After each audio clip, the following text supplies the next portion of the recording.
오늘은 어제에 이어서 잠언서 말씀을 같이 나누겠습니다. 다시 이 말씀을 드리면 이 잠언서의 말씀은 다 워낙 내용 자체가 하나하나 중요한 말씀인데요.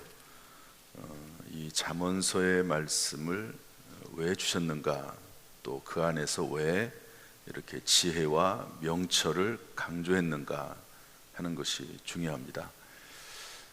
저나 여러분이나 예수 믿고 구원을 받았지만 그것은 법적인 변화라고 볼 수가 있습니다. 그러니까 예를 들면 어떤 사람이 감옥에 갇혀 있는데 대통령이 사면을 해서 풀어줬습니다. 그러면 법적으로 자유한 거죠. 그 사람은 감옥에서 풀려납니다. 그러나 그럼에도 불구하고 여전히 그 사람은 그대로죠. 법적으로 자유를 얻은 것 뿐입니다. 전혀 죄를 지은 것에 대해서 반성하지 않는다, 그러면 그 모습 그대로 있는 거죠. 우리가 예수를 믿는 것은 그리스도 예수 안에서 법적인 자유를 얻고 신분이 변화된 겁니다. 마귀의 자식에서 하나님의 자식으로 변화가 됐죠.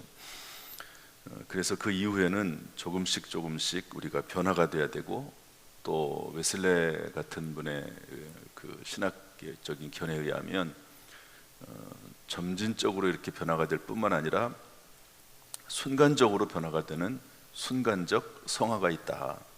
성령을 충만히 받는다든지 말씀을 깊이 깨닫게 된다든지, 그러면은 이렇게 순간적인 영적인 삶적인 변화가 있다는 거죠. 그래서 우리의 신앙생활을 이렇게 계단으로 비유를 했습니다. 계단으로. 그래서 우리가 열심히 노력을 해서 계단을 올라가지만 그러나 어느 순간에 이렇게 수직 상승하는 그런 경우도 있다 하는 것을 말씀을 했습니다. 대부분 이 수직 상승하는 경우는요, 어떤 큰 깨달음이 있을 때, 특별히 어떤 시험 환난을 극복할 때, 이때 변화가 되는 경우가 많습니다. 다 하나님의 은혜죠. 어쨌든 구원 이후에 우리의 삶을, 불완전하고 여전히 연약한 우리의 삶을 하나님께서는 변화시키길 원하시고, 그리고 우리의 길을, 성도들의 길을 보존하고 지키고 보호하기를 원하신다. 예수님 말씀하신 것처럼 양을 이리 가운데 보내는 것과 같다. 따라서 우리는 뱀처럼 지혜롭고 비둘기처럼 순결해야 된다. 예수님 말씀하셨거든요. 한번 따라서 합시다. 뱀처럼 지혜롭고 비둘기처럼 순결하라. 그러니까 사회생활을 하고 그러는 분들은 또 사회생활하는 것뿐만 아니라 다 마찬가지일 겁니다. 정말 우리가 어떤 일을 하든 사업을 하든지 또 무엇을 하든지 간에 뱀처럼 지혜로워야 되고, 또 그러면서도 순결하고 또 정직하고 깨끗하고, 이 세상에서 이 두 가지를 잘 지키는 것이 쉽지 않습니다. 그런데 하나님의 말씀을 계속 묵상하고 하나님 안에서 지혜를 얻으면 성도들의 길을 보존하고 지킬 수 있다 하는 것을 말씀해주고 있습니다. 그래서 오늘 이 잠언서에 나와 있는 내용을 좀 몇 가지 살펴보면서, 하나님은 도대체 이 세상에서 어떻게 해야지만 이 뱀처럼 지혜롭고 순결한 삶을 살 수 있을까 하는 부분을 좀 살펴보려고 합니다. 우리 11장 2절 말씀 다 같이 읽어보겠습니다. 11장 2절 말씀 다 같이 읽어보죠. 시작. 교만이 오면 욕도 오거니와 겸손한 자에게는 지혜가 있느니라. 겸손해라는 거죠. 그리고 교만하지 말라는 겁니다. 사람이 어느 때가 되면은요, 교만해지거든요. 그러면 패망합니다. 반드시 거기에 대해서 문제가 생기고 어려움이 생길 수 있다. 그래서 겸손해라. 그 삶이 좀 편해지면 편해질수록, 지위가 높아지면 높아질수록 교만하지 말고 겸손해라. 자기 자신을 스스로 낮출 줄 알아야 된다. 여러분, 매일매일 하나님 앞에 나와서 기도하고 성경을 읽지 않는 한 사람은요 교만해지게 되어 있습니다. 그래서 그러지 말아라. 이것이 우리의 길을 지키는 길이다. 그 다음에 11장 24절 말씀 쭉쭉쭉 좀 나가보겠습니다. 다 중요한 말씀들이라서 제가 몇 가지 말씀드린다고 해서 그것만이 중요한 게 아니고 하나하나가 다 중요하다 하는 것을 기억하시면서요, 우리 24절 말씀 읽어보겠습니다. 24절 시작. 흩어 구조하여도 더욱 부하게 되는 일이 있나니 과도히 아껴도 가난하게 될 뿐이라.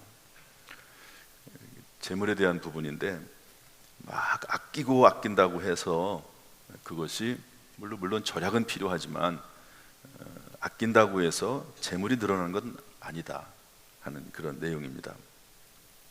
톨스토이라고 하는 분은 이런 말을 했습니다. 부자의 불안, 분뇨와 같아서, 똥이죠. 그것이 축적되면 악취를 내고 뿌려지게 되면 땅을 비옥하게 한다.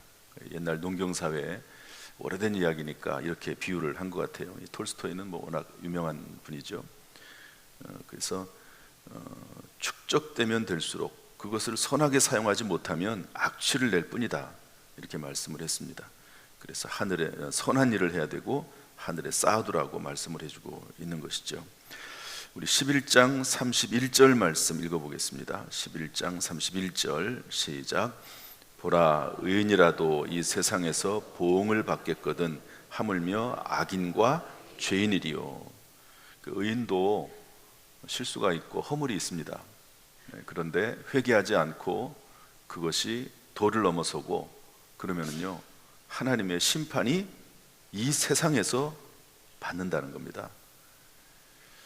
하물며 악인과 죄인이리요.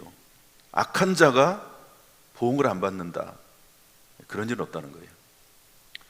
하나님께서 솔로몬을 통해서 그렇게 말씀하십니다. 반드시 하나님은 선악간에 보응하신다. 이것을 기억하라고 말씀하고 있는 거죠. 여러분들이 예수 믿는 사람들 실수가 있고 허물이 있을 수 있습니다. 예수 믿고 회개하면 다 용서받지요. 천국 갈 겁니다. 그러나 어떤 경우에는요, 이 세상에서 보응을 받아야 됩니다. 그래야지 함부로 하지 않습니다. 방종하지 않습니다. 그 영혼은 하나님이 구원하시지만, 그래서 고린도전서 말씀 보면 교회 내에서 악한 일을 행한 사람이 있는데요, 그렇게 권면해도 듣질 않습니다. 그랬더니 사도 바울이 그를 교회에서 축출할 것을 명령합니다. 그러면서 마지막 날에 그 육체는 이 땅에서 하나님의 심판을 받을 것이지만 마지막 날에 그 영혼을 구원하기 위해서 그렇게 한다고 말씀하고 있는 거죠. 우리가 너무 악한 길로 가지 않고 빨리 회개하고 돌아오는 그런 모습이 있고, 혹시 다윗처럼요, 다윗은 너무 큰 죄를 졌어요. 그러니까 하나님이 용서하긴 하시지만 그 영혼을 살려주시고 그의 생명을 살려주긴 하시지만 마땅한 보응을 내리지 않습니까? 그런 것처럼 우리가 이 땅에서 보응이 있다 하는 것을 생각을 하고 선하게 말씀 안에서 거하고 특별히 예수 그리스도를 더욱 의지하는 저와 여러분 될 수 있기를 주님의 이름으로 축복합니다. 16장 9절 말씀 보겠습니다. 이 말씀도 워낙 유명한 말씀이고 중요한 말씀인데 16장 9절 말씀 다 같이 읽어보겠습니다. 시작. 사람이 마음으로 자기의 길을 계획할지라도 그의 걸음을 인도하시는 이는 여호와시니라. 그래서 길을 걸어갈 때 옆에 하나님이 계신 것을 꼭 확인을 해야 됩니다.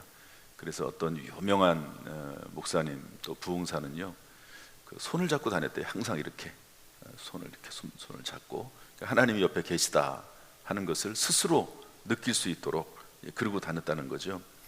그래서 늘 물어보고 내가 그 길을 잘 가고 있는지 살펴보고 그렇게 하는 거고요.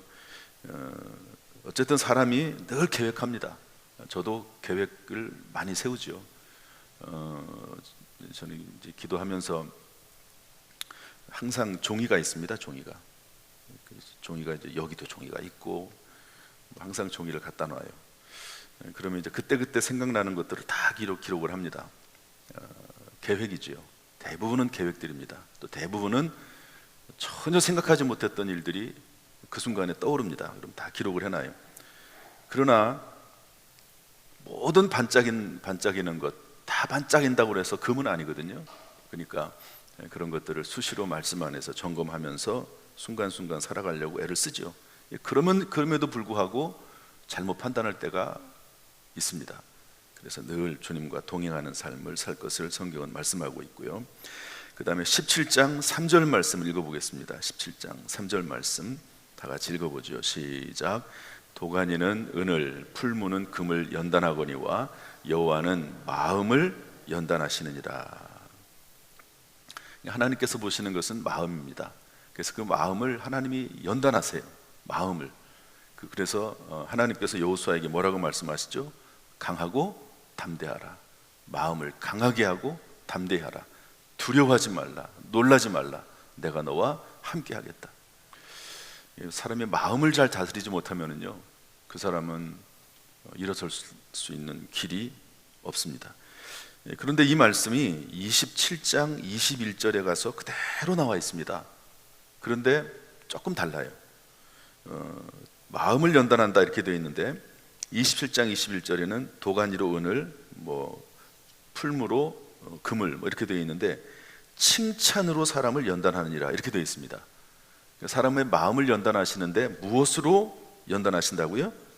칭찬으로 이렇게 되어 있는데 이거 번역 해석을 잘 해야 됩니다. 둘은 똑같은 말 같은데 완전히 다른 말입니다. 세번역 성경은 이렇게 되어 있거든요. 칭찬은 사람됨을 달아볼 수 있다. 공동번역은 뭐라고 해석하고 있냐면 칭찬해봐야 사람됨을 아느니라 이렇게 되어 있습니다.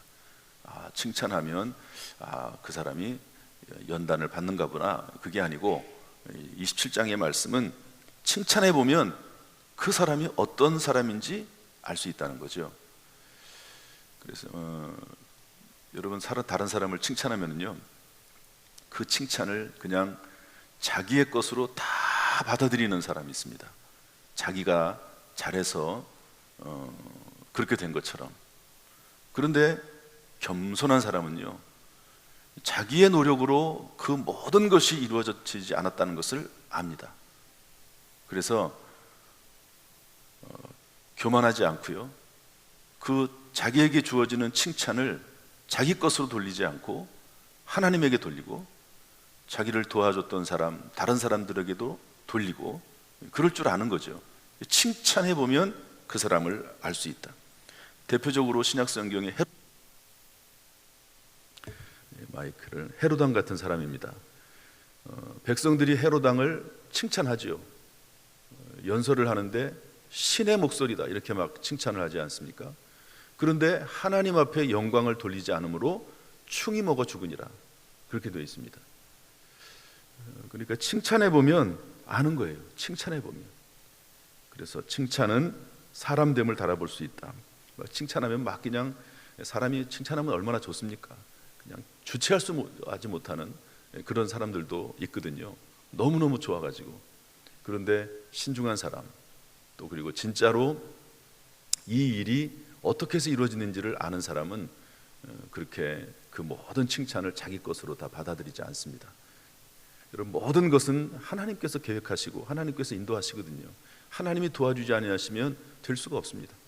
그리고 누군가는 도와주기 때문에, 어떤 사람이 됐든지 간에 누군가는 함께 했기 때문에 가능한 일이지, 혼자 어떤 일이 이루어질 수 있는 것은 불가능합니다. 그래서 사람이 이런 것들을 보면 이 사람이 교만한지 아닌지를 알 수가 있는 것이죠. 그런 말씀입니다. 그 다음에 18장 14절 말씀 또 보겠습니다. 18장 14절 말씀 다 같이 읽어보죠. 시작. 사람의 심령은 그의 병을 능히 이기려니와 심령이 상하면 그것을 누가 일으키겠느냐. 이 말씀도 워낙 유명한 말씀이니까요. 나겸일 목사님 같은 경우 말씀 붙잡고 그 마음을, 심령을 잘 다스려서 결국 병을 이기는 그런 분들도 있습니다. 실제로. 그래서 여러분, 마음을 잘 다스리고, 또 어떤 혹시 문제가 있다 할지라도 마음에서부터, 말씀을 통해서 마음에서부터 마음을 강하게 담대하고 심령을 다스릴 수 있는 저와 여러분 될 수 있기를 주님의 이름으로 축복합니다. 19장 17절 말씀 보겠습니다. 19장 17절 말씀 다 같이 읽겠습니다. 시작. 가난한 자를 불쌍히 여기는 것은 여호와께 구워드리는 것이니 그의 선행을 그에게 갚아 주시리라. 다른 성경은 이렇게 되어 있습니다. 받을 수 없는 사람, 되돌려 받을 수 없는 사람을 도와줘라 이렇게 되어 있습니다. 그러면 하나님께서 갚아주시겠다. 우리는 그럴 경우에는 뭐 받을 생각하지 않고 어려운 사람을 그냥 무조건 도와주는 거죠. 꼭 뭐 이자를 받거나 꼭 뭐 어떤 대가를 바라고 하는 것보다도 그 대가를 바라고 무엇인가를 하면 그것은 그 대가를 받는 것으로 만족할 것입니다. 그런데 대가를 줄 수 없는 사람들, 이런 사람들을 도와주면 하나님께 구워주는 거다. 하나님께. 그러면 하나님께서 반드시 갚아주신다 하는 약속의 말씀입니다. 이 말씀은 믿음이 있기 때문에 가능한 말이죠. 그렇지 않습니까? 여러분, 이 말씀이 우리에게 있어서 갚을 수 없는 사람들을 도와주고 또 하나님을 위해서 하나님 나라를 위해서 심을 때마다 30배, 60배, 100배로 하나님께서 반드시 갚아주시기를 또 갚아주실 줄로 믿습니다. 이런 은혜가 우리 모든 성도들의 우리 교회에 있기를 주님의 이름으로 축원합니다. 그 대표적인 예가 아마 저는 해외에 선교하는 것도 그 중에 하나라고 봅니다. 이런 모든 내용들이 있는데요. 특별히 10장부터는 솔로몬의 잠언이라고 제목을 붙여놨습니다. 그러니까 앞에 9장까지는 일반적인 지혜론을 써놨거든요. 지혜라고 하는 것은 이런 것이다. 그런데 10장에 가가지고 솔로몬의 잠언 이래가지고 솔로몬이 실제적인 교훈이 되는 말씀들, 그런 것들을 쭉 이렇게 써놨는데요. 여러분 이제 이 10장부터 한번 쭉 읽어보십시오. 그러면 매 장마다 한 번도 빠짐없이, 그리고 심지어는 어떤 장에서는 한 장에서 15번씩이나 기록을 하면서 반드시 쓰고 있는 말이 있습니다. 그게 뭐냐면요, 언어입니다. 언어, 말입니다. 말, 언어, 혀, 입술, 이런 내용들 전부 같은 의미인데요. 그런 내용들이 다 있습니다. 다. 솔로몬이 그의 인생을 살면서 가장 중요시하게 생각하고 모든 불행과 또 행복의 근원이라고 될 수 있는 그런 것들이 나오는 핵심적인 요소가 뭐냐라고 기록을 하면서 언어를 썼습니다. 말을 썼습니다. 말이 중요하다 하는 건데요. 18장 20절 21절 말씀 읽어보겠습니다. 18장 21절 20절 20 오늘 읽은 말씀인데 다시 한번 읽어보죠. 18장 20절 21절 시작. 사람은 입에서 나오는 열매로 말미암아 배부르게 되나니 곧 그의 입술에서 나는 것으로 말미암아 만족하게 되느니라. 죽고 사는 것이 혀의 힘에 달렸나니 혀를 쓰기 좋아하는 자는 혀의 열매를 먹으리라. 아멘. 여러분, 혀에 이게 뭐가 달려 있다고요? 죽고 사는 것이 혀에 달려 있답니다. 행복과 불행이 혀에 달려 있답니다. 심지어는 성공과 실패, 여기 배부르다는 말이 나오거든요. 성공과 실패조차도 혀에 달렸다, 이렇게까지 얘기하고 있는 것입니다. 이런 말이 있습니다. 당신이 생각하고 있는 말을 10,000번 이상 반복하면 당신은 그런 사람이 된다. 어떤 학자가, 뇌 전문학자가 이런 말을 했습니다. 인간의 뇌세포가 230억 개 정도가 있는데, 뇌의 세포가 그 중에 98%가 말의 영향을 받는다 이랬습니다.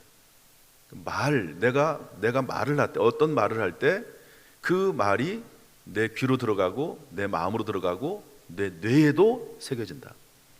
그러면 그 뇌에 새겨진 그 언어가 또 내 입술을 통해서 나오게 되고 그것이 또 내 뇌를 자극하고 선순환이 되는 거죠. 그런데 내 입에서 잘못된 말이 나오면 그것이 또 내 귀로 들어가서 그리고 내 뇌를 자극하고 또 계속해서 악한 말이 나오고 잘못된 말이 나오고 이러면서 악순환이 일어난다. 그래서 언어라고 하는 것은 나의 뇌를 자극하고 언어가 나를 스스로 올가매기도 하고 언어가 내 인생을 바꿔놓기도 한다, 이렇게 이야기를 했습니다. 그래서 심지어는 이스라엘 백성들이 가나안 땅을 들어갈 때 부정적인 보고를 10명의 정탐꾼이 하지 않습니까? 그때 하나님께서 뭐라고 말씀하시죠? 내 귀에 들린 대로 내가 하나겠다. 심지어는 그 말을 나도 듣고 있어가지고 내 뇌를 자극을 하지만 내 삶을 변화시키기도 하지만 그 말을 누가 더 듣고 있냐면 백성들이 듣고 있습니다. 그 백성들이 그 말을 듣고 다 통곡하고 울지 않습니까? 그럼 내 말을 누가 듣고 있습니까? 하나님이 듣고 계십니다. 그래서 하나님께서 뭐라고 말씀하시냐면 내 귀에 들린 대로 내가 해주겠다. 참 언어 그렇다고 해서 가식적인 말, 이것은 본인이 알죠. 이게 위선적이고 가식적이란 말을 본인이 압니다. 진심으로 하는 말, 말씀을 붙잡고 하는 말, 그리고 정말로 하나님의 가운데 하나님께서 내 마음을 감동하셔서 하는 말씀, 아니면은 마음은 그렇지 않더라도 하나님의 말씀이 그렇으니까 그 말씀 붙잡고 울면서라도 그 말씀을 선포하는 그런 모습들이 우리의 인생을 변화시키고 내 삶을 변화시킨다 하는 것을 알려주고 있는 그런 말씀이라고 볼 수가 있습니다. 어떤 분은 이런 말을 했습니다. 불행을 당했음에도 불구하고 성공한 사람들은 긍정적인 말을 통해 운명을 좋은 방향으로 바꾸었다, 이렇게 말을 했습니다. 어떤 유명한 사업가는요 이런 말을 했습니다. 입이 삐뚤어지면 인생도 삐뚤어진다. 따라서 할까요? 입이 삐뚤어지면 인생도 삐뚤어진다. 반대로 입이 제대로 되면, 입이 늘 말씀 가운데 거하면 인생도 새로워진다. 인생도 변화가 되고 그리고 인생도 더 좋아진다 하는 그 말로 인생도 바르게 될 수 있다라고 하는 말로 이해해 볼 수가 있는 것이죠. 그래서 여러분 언제 이제 시간이 되는 대로 이 잠언서의 말씀을 언어라고 하는 관점으로, 이 혀라고 하는 관점으로 한번 읽어보세요. 그러면 새롭게 들어오는 내용들이 참 많을 겁니다. 10장 제가 다 읽지는 못하겠고요. 어떤 말들이 있는가? 10장 18절에는 거짓말, 중상, 모략 이런 거 있습니다. 이 사람들은 반드시 그 대가를 치릅니다. 중상모략하면 그때는 좋은 열매가 있고 자기의 유익이 되는 것처럼 생각이 되지만 반드시 드러나게 되고 그 사람은 거기에 대한 응분의 대가를 치르게 될 것입니다. 거짓말, 중상모략. 10장 19절에서는 말이 너무 많은 거 제어하라고 되어 있습니다. 11장 11절에는 축복의 말을 하라고 되어 있습니다. 한번 합시다. 축복의 말. 11장 13절에 두루 다니면서 한담하는 거, 이런저런 쓸데없는 얘기들을, 안 좋은 얘기들을 막 퍼뜨리고 다니는 거, 이런 것들 그 결과를 본인이 받게 될 것이다. 15장 1절 분노, 과격한 말,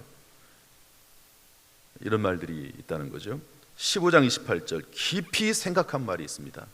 쉽게 말하지 않고 깊이 생각하고, 저도 요즘 아주 깊이 생각하는 일이 있습니다. 그래서 제가 어제 밤에는요 그것을 그냥 말로 해버리면 정제되지 않을 것 같아서, 그리고 이렇게 빠지는 부분도 있을 것 같아서요, 어제 밤에 갑자기 그런 생각이 나서 그냥 말로만 해서는 안 되겠다, 글로 써봐야 되겠다. 그래서 어제 밤에 글로 썼어요. 글로 써서 말을 하려고 이제 그렇게 했는데요, 깊이 생각한 말, 그런 말들이 있어야 된다. 여러분도 혹시 뭐 자녀들이 됐든 누가 어떤 문제가 있든지 간에 그 말을 꼭 해야 된다 그러면은요 그냥 막 곧바로 막 내뱉지 말고 한번 써보세요. 그러면 옛날에는 편지 같은 거 많이 썼는데 요즘 편지도 안 쓰고 카톡 문자 하는데 짧게 하고 쓰고 말고, 그리고 뭐 짧게 뭐 계속 이어지긴 하는데 그냥 그때 드는 생각으로 즉흥적으로 하는 경우가 참 많습니다. 한번 글을 써보세요. 아주 중요한 경우 같은 경우에 그러면 정리가 됩니다. 이 말은 이렇게 말을 했을 경우 이런 문제가 있구나 하는 것들이 글로 쓰면 느껴집니다. 글로 깊이 생각한 말이 있고, 17장 7절 지나친 말이 있습니다. 지나친 말. 그렇게까지 말할 필요가 없는데, 아주 억지로 일부러 사람의 마음을 후벼 파기 위해서 아주 지나치게 말을 하는 경우가 있어요. 자기도 말하면서 이게 심하다, 그런 경우가 있습니다. 그렇게 말하지 말라는 거예요. 그렇게 말하지 말아라. 구약성경 이제 잠언서 이렇게 되어 있는데 신약성경에도 언어에 대한 내용이 참 많습니다. 에베소서 5장 4절에 이렇게 되어 있거든요. 누추함과 어리석은 말이나 희롱의 말이 마땅치 아니하니, 이 추잡한 말, 어리석은 말, 그러니까 풀리시리, 바보 같은 말, 희롱의 말, 점잖지 않은 농담, 상스러운 농담, 이런 것들이 그리스도인들에게 마땅치 않다. 그러면서 뭐라고 말씀하고 있냐면 사도 바울은 에베소서에서 오히려 감사하는 말을 하라 이랬습니다. 한번 따라합시다. 감사하는 말을 하라. 다시 한번 감사하는 말을 하라. 그래서 감사하는 말, 축복의 말, 그리고 깊이 생각한 말, 이런 말들을, 이런 것들은 의도적으로 해야 됩니다. 짠해서라도 해야 됩니다. 그래서 여러분, 제가 요즘은 뭐 잘 얘기 안 하지만 백감사로 행복해진 지미 이야기라고 하는 그분, 이분이 완전히 그 회사에서나 이런 데서 왕따 되고 그리고 따돌림 받았던 사람. 그런데 이분이 어느 순간 하루에 100번씩 감사의 글을 쓰기로 했습니다. 그랬더니 인생이 변하고 삶이 변하고 운명이 바뀌었다. 이상하게 사람들이 자기한테 가까이 온다는 거예요. 옛날에 막 부정적인 말, 원망의 말, 짜증스러운 말, 남을 비판하는 말, 이런 말을 했을 때는 사람들이 그런 말을 하면 좋아할 줄 알았는데, 다른 사람을 비난하고 그러면 그랬는데, 언어가 바뀌기 시작하니까, 감사의 말로 바뀌기 시작하면서부터 이상하게 사람들이 가까이 하게 되고, 그리고 자기의 환경이 바뀌게 되고 인생이 바뀌게 됐다. 그런 책을 써놓지 않습니까? 그런데 거기에 뭐라고 되어 있냐면, 감사는 짜서 그 기름으로, 그 참기름이나 들기름 이런 것들을 짜듯이 감사는 그렇게 짜내야 된다, 이런 말을 했습니다. 감사하는 언어 참 중요하다 하는 것이죠. 우리의 언어 생활을 잘 살펴보면서 감사하는 삶, 또 감사하는 언어가 우리 가운데 끊임없이 계속해서 이어지기를 주님의 이름으로 축복합니다. 왜 이런 말씀을 성경에 주셨다고요? 이런 말씀을 구원 이후에 성도들의 길을 보존하기 위해서, 정말 이리 가운데 살고 있는 성도들, 악한 영 사탄 마귀가 끊임없이 우리를 넘어뜨리기 위해서 우는 사자같이 부르짖고 있는 이 세상에서 성도들이 그 갈 길을 제대로 갈 수 있도록 하기 위해서 하나님께서 구원받은 이후에 성도들에게 잠언서의 말씀을 주셨다, 또 성경에 귀한 말씀을 주셨다라고 말씀을 하고 있습니다. 따라서 성경을 읽지 않으면 어떻게 삽니까? 하나님 말씀을 모르면 어떻게 인생을 살고 마귀를 이기고 세상을 이기면서 살아나가겠습니까? 여러분, 하나님 말씀, 능력의 말씀, 또 이 말씀이 중요한 이유는 하나님께서 이 말씀대로 하겠다는 거 아닙니까? 하나님께서 이 말씀대로 하나님께서 역사하시겠다는 것 아닙니까? 이 말씀대로 살아나가는 매일매일, 특별히 1년에 한 번씩은 꼭 성경을 읽어가면서 하나님의 말씀 가운데 살아가는 저와 여러분 될 수 있기를 주님의 이름으로 축복합니다. 축복의 말, 감사의 말, 깊이 생각하는 말이 우리의 삶 가운데 늘 풍성하기를 주님의 이름으로 축원합니다. 기도하겠습니다.